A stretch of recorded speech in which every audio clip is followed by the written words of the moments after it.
So fibromyalgia comes with this thing called fibrofog, which is one of those things that's really hard to explain because if you try, then you'll almost certainly get others saying, oh yeah, I have that, and it's so difficult because I understand, but no, you don't. I mean, when healthy people say that, it just diminishes it. I understand that going into a room and then immediately forgetting why you're there is perfectly normal, but not to this extent. Unless I'm talking to somebody who, say, has ADHD, for example, in which case I really quite appreciate being able to talk about our shared symptoms, and, it's nice to talk to somebody who maybe does understand, fibro is not the only thing with these symptoms. But it's like trying to explain chronic fatigue and then having a perfectly healthy person saying, oh yeah, everybody gets tired. It's like me as somebody who uses a mobility scooter talking to somebody who uses a wheelchair about how inaccessible something is, and then having somebody who broke their leg 3 years ago chiming in saying, oh yeah, I know, right, we're exactly the same. Me talking about fibro and then somebody else saying, oh yeah, that's similar to this thing I experience because of my ADHD is perfectly fine, but then somebody who's absolutely healthy and has no health concerns whatsoever trying to say, oh yeah, that's perfectly normal though, is really not. Long story short, I will forget what I am saying while I am saying it. If I was to release a completely unedited video of me just talking, it would be full of silences while I'm trying to figure out what on earth it is that I'm saying or was just saying and what I was meant to say afterwards. That's why it's really hard for me to talk on the go. It's so hard. I have notes right now for this video because I can't talk unprompted. Sometimes I'll think I'm about to say, words, but then just sounds will come out and I have no clue where on earth they just came from. My mum will ask me to do something and then I will immediately leave her room and go to mine, and it is not a long walk, it is like a few steps, and by the time I come in and sit down I will have forgotten that I was even supposed to do something in the first place. It takes me a bit longer to figure things out and things can get visually busy, sort of visually overwhelming quite quickly. Again, it takes me a bit longer to really process what it is that I'm looking at. I don't really get instincts is the best way to describe it.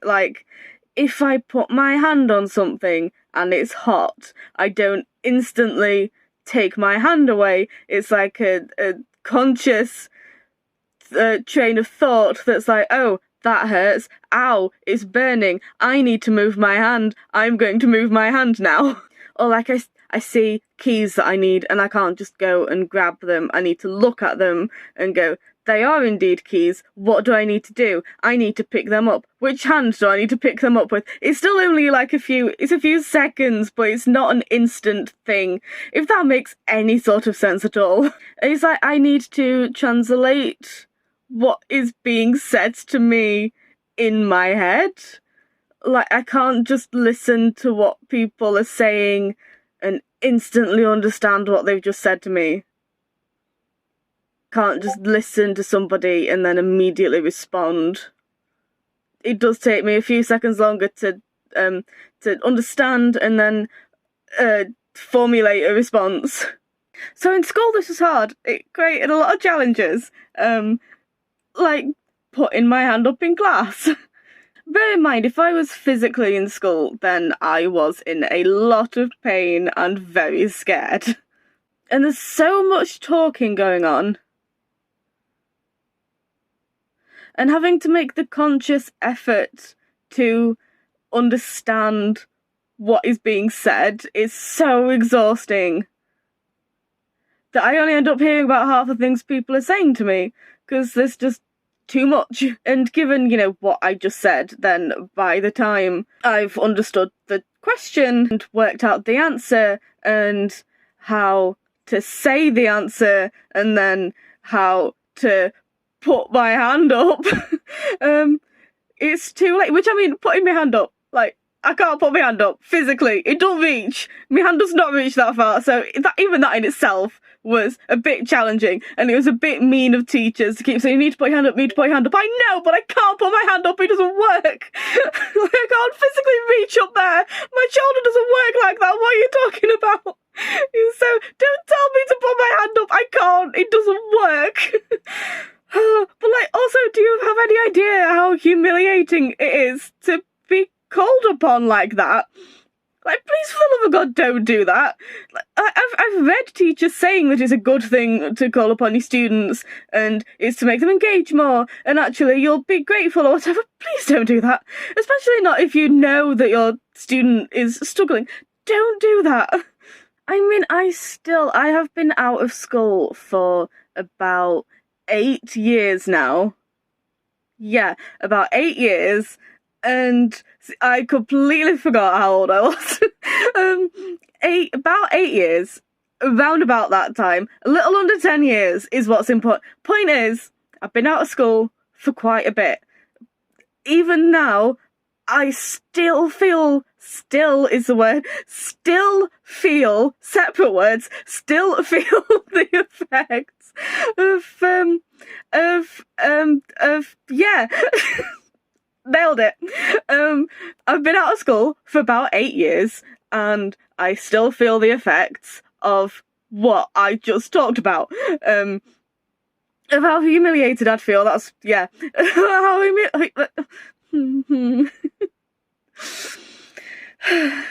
About how humiliated I would feel. Wrong tone for what I'm talking about. When a teacher would just call upon me and I'm just there, just unable to say anything because my brain is stuck in a delay.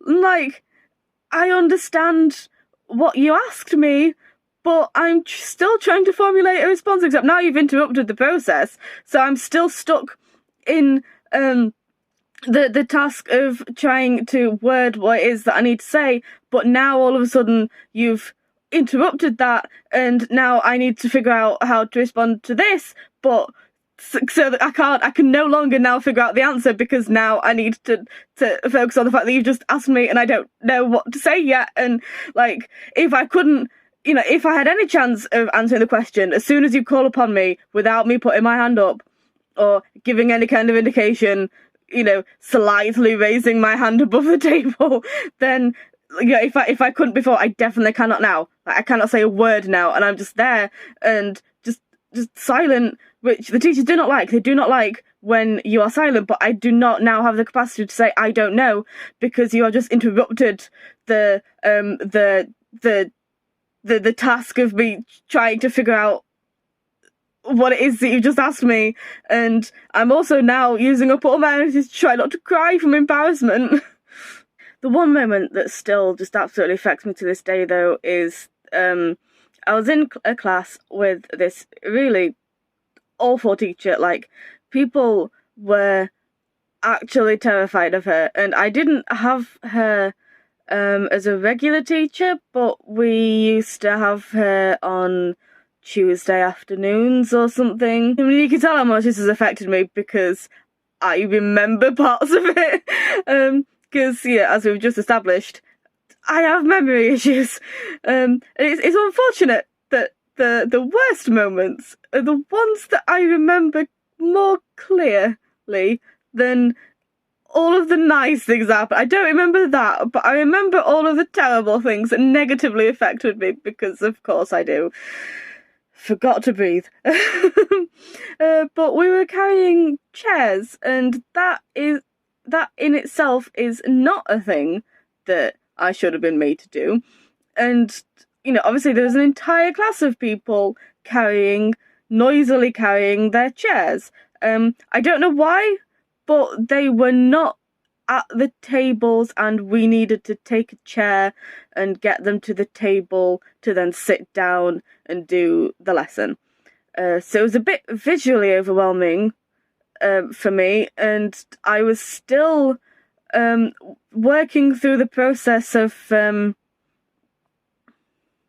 of like, right, I need to painfully carry this chair from here to there without bumping into people. Which is gonna hurt me. I didn't care about anyone else. Like, I'm sorry, I was a very selfish person, but I did not care about bumping into people. I cared about being bumped into because I knew that would put me out for like a week. If somebody bumped into me, that would just completely do my back in for a week at least. So I was concerned about it. And so the easiest option for me was to wait, until there weren't as many people about. Like, somebody had to be last, right? So I don't understand why it was such a big deal that that person was me. I mean, did it really matter? Somebody had to do it last. That's how it works. But what happened was I was waiting for it to clear up, and the teacher asked me where I sat, and I told her, thinking that maybe she noticed, naively thinking that maybe she noticed that I was struggling and how mean it was to make the disabled student carry a chair. And maybe she was going to help. I don't know. Maybe, if not out of the kindness of her heart, maybe to make the whole thing run smoother, at the very least. But instead, she just screamed at me to stop looking so gormless then. I once had my shirt burst open and have my bra on show for an entire restaurant. I have been manhandled so many times when my legs gave out. Any amount of time in a hospital is incredibly invasive. I've had to pee in strategic places so many times, including into a bottle in the Birmingham airport car park. I have had some very embarrassing moments, yet that teacher screaming at me to stop looking so gormless then, when I was in both physical and mental pain, is by far the most humiliated I have ever felt in my life. It made me terrified of fibro flares, of fibro fog. I am still terrified of visibly struggling with it because of that. I struggle calling friends and speaking to them on the phone because I am terrified of having a blank moment. And like, they're my friends, they don't care. Like, you're not going to care if I need a moment to figure out what I'm going to say. You're not going to care if I just say, oh, hang on a sec, and then figure out what to say. Like, no one's going to care, but I'm still terrified of it. I would have been about 8 or 9. Yeah, I would have been about 8 or 9. Where do you get off screaming at a child like that? Screaming at a disabled child for what? Other people were still carrying their chairs. Like, I wasn't the only person still up. I don't understand why she targeted me. Like, I wasn't doing anything differently. In fact, I'm pretty sure I'm the only one. I was the only one being sensible about it, not wanting to collide with others. I wasn't stood up while everyone else was sat down waiting to get on with the lesson. I wasn't disrupting anything. I mean, this wasn't the only humiliating thing this teacher did to me. I have dermatillomania, hence this. Hang on, bear with. Balancing it on my hand. Oh, this isn't gonna last. Hence this god-awful scar. That I might have mentioned in another video about that I was wearing a scarf because I wanted to cover up. I don't care anymore. You can see it. It's fine. I'm really lucky, actually, that this is the only one that looks like that. I mean, all the others pretty much just look like this. And, like, they're clearly there, but barely, like, I don't really care all that much. Like, it's, it's fine. They're all flat. They're not irritating. They're not scratchy or inflamed or anything. I am very grateful. I'm really grateful that this is the only one that healed badly. Funnily enough, like, I don't experience it when I've got tattoos, and I've been through that process a lot. I mean, that one once, the other one on my arm twice. I think the one on my back, I was like 7 sessions or something like, or like 5 sessions, and then these, no.